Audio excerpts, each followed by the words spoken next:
Pablo Arosemena, presidente de la Cámara de Comercio de Guayaquil, bienvenido a Contacto Directo.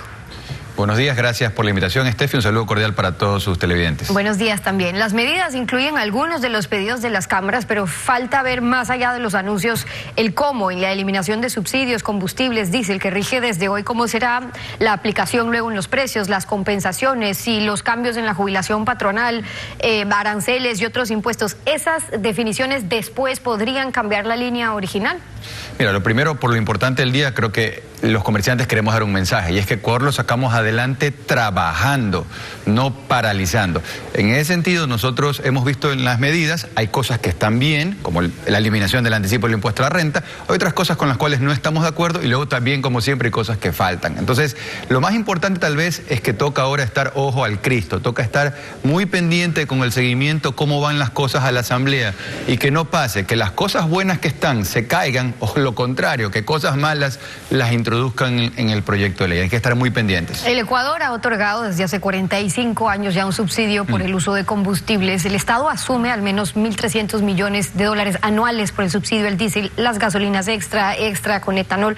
Una distorsión, pero ¿por qué se la ha mantenido durante tantos años? También vale analizarlo. ¿Es solamente por el costo político que nadie ha querido asumirlo o porque no resiste la economía a un alza de precios en ese sentido? De alguna manera hemos acostumbrado a tener una economía nacional sustentada en ciertas ineficiencias que van desde controles de precios, precios de sustentación, precios políticos, cupos, cuotas, bloqueos al comercio o subsidios como en este caso. Lo dramático con el tema del subsidio y la importancia de irlo depurando es que el déficit fiscal y el subsidio tienen una relación muy grande. El 50% de los déficits fiscales, de la diferencia de ingresos y egresos del Estado, corresponde justamente a los subsidios. Entonces, el apuntar los cañones a los subsidios tiene el beneficio no solo para ahora, para este año, sino que de cara al futuro deja una economía mucho más transparente, mucho más sincera y una economía más eficiente. Y eso es positivo para el país. Va a doler, es un sacrificio, pero pensamos que va en vías de el mejor país que necesitamos desde la visión del comercio. Ahora, ya vemos el descontento desde el sector transportista que amenaza con paralización. La gasolina extra que pase de 1.85 a 2.30, la Ecopaís de 1.85 a 2.40, el diésel casi que se pueda duplicar su valor. Que hay, decía Richard Martínez hace pocos minutos, que hay que retirar este regalo que se le estaba dando también a Colombia, al contrabando, a las mafias que se aprovechaban. Pero hablemos también de que estaba ahí un beneficio para el sector transporte, a los taxistas, a los escolares, las institucionales, el turismo, grúas. ¿Cómo esperan ustedes también que dependen de este sector dentro de la cadena productiva o comercial, que sea, o más bien, cómo recibir ese impacto?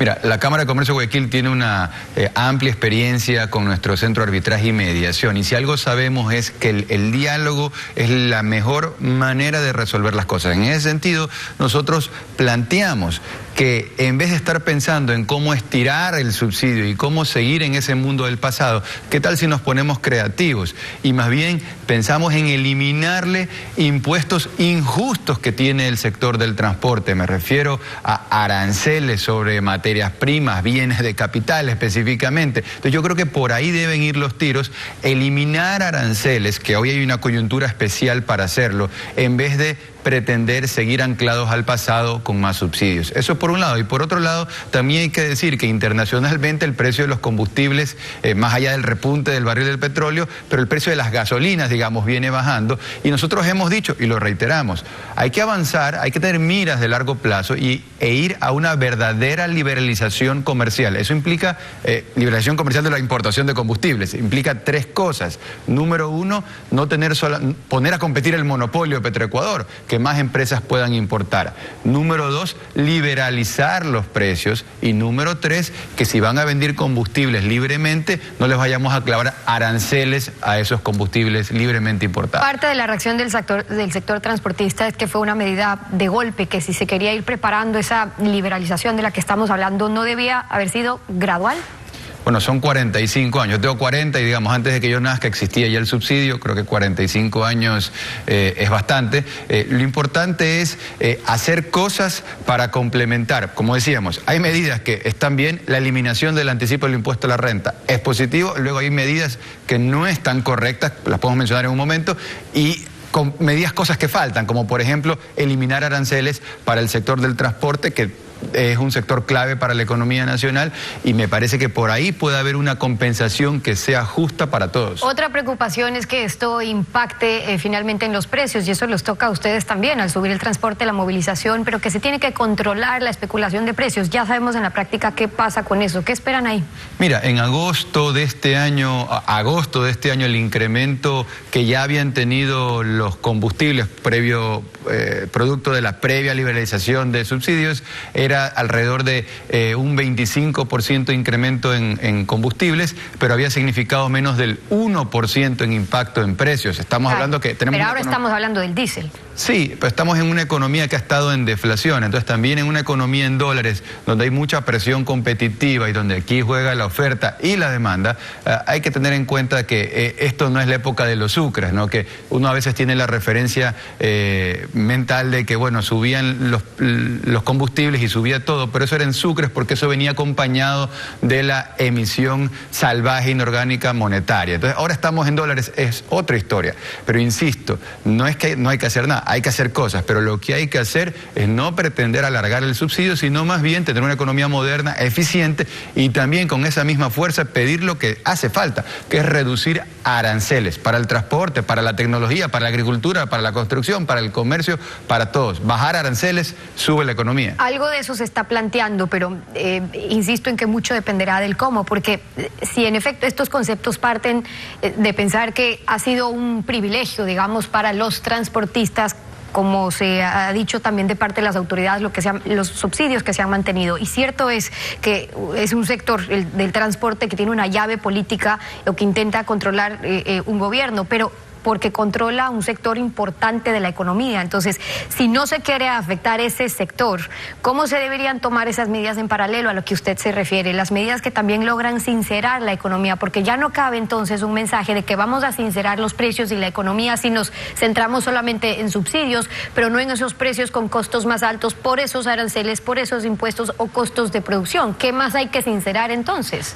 Definitivamente. Ahora, yo quiero hacer un contrapunto de lo mejor que me parece que tienen las medidas y lo peor que hasta este momento conocemos. Lo mejor tiene que ver, evidentemente, con una lucha de la Cámara de Comercio de Guayaquil, de la Federación Nacional de Cámaras de Comercio del Ecuador y de los gremios productivos de muchos años de eliminar el anticipo del impuesto a la renta que los comerciantes hemos dicho nos revienta. Qué bueno que el gobierno haya recogido las propuestas técnicas.